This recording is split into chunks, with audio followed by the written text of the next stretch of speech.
J'ai le métal en main, c'est-à-dire que je le lamine, je l'étire, je le chauffe, je le soude, je le lime. La gestuelle est jamais la même. À chaque bijou, on est confronté à une nouvelle histoire. C'est ça qui est passionnant dans mon métier.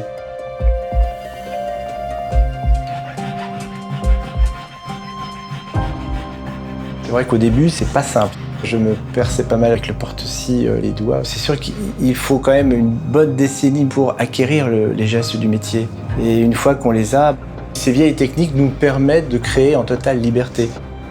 Le jour où on a une épée d'académicien réalisée, alors là, c'est multiplié par 10. On est dans une proportion, dans une dimension plus importante.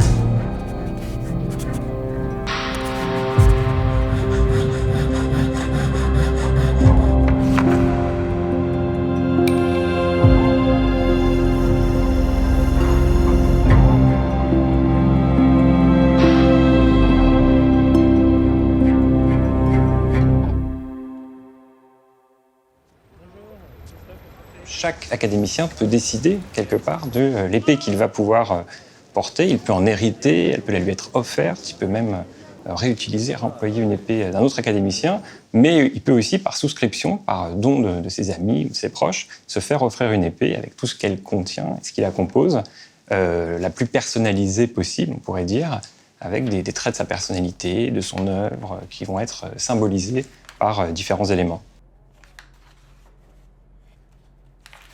J'aime bien le concours d'imagination qui est lié à la tradition de la décoration de l'épée.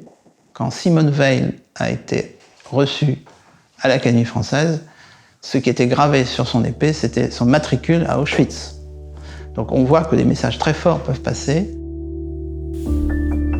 On a la page blanche, c'est-à-dire qu'il faut aller rechercher une nouvelle idée.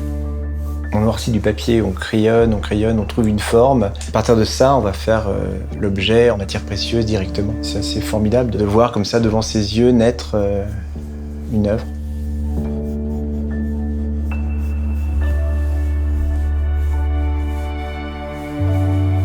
Moi, j'ai toujours mon petit carnet dans la poche. Et dès qu'il y a 2 secondes, paf, je vais dessiner une idée qui me traverse l'esprit. Dès que je suis quelque part, je regarde au sol, par terre, partout, ce que je peux récupérer. J'ai l'œil qui est tout le temps aiguisé à penser bijoux. Je tenais à une présence de mes enfants et de mon épouse sur l'épée. 4 enfants, une épouse. Je lui ai proposé de prendre leurs empreintes digitales, pouvoir les inscrire dans l'argent. C'est une matière que je travaille beaucoup avec les alliances. Et donc les empreintes représentent chaque enfant et son épouse.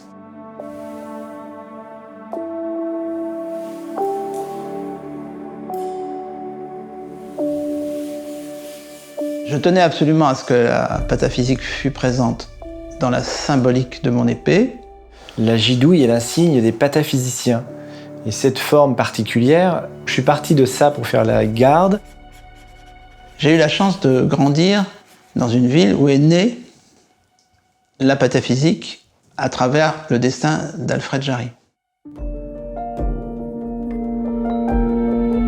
Alfred Jarry est un auteur français de la fin du XIXe siècle qui a inventé un personnage, le père Ubu, avec un nombril à partir duquel se déploie une spirale qui est devenue du coup le symbole du collège de pataphysique.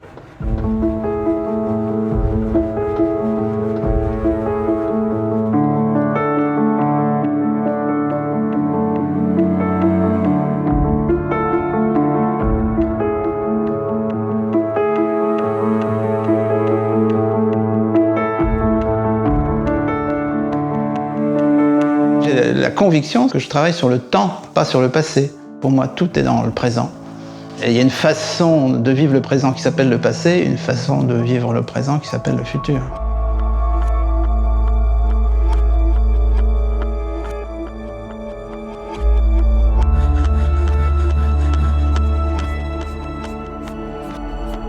Je suis toujours à la recherche de l'anti-éphémère. J'aime bien les choses qui durent dans le temps.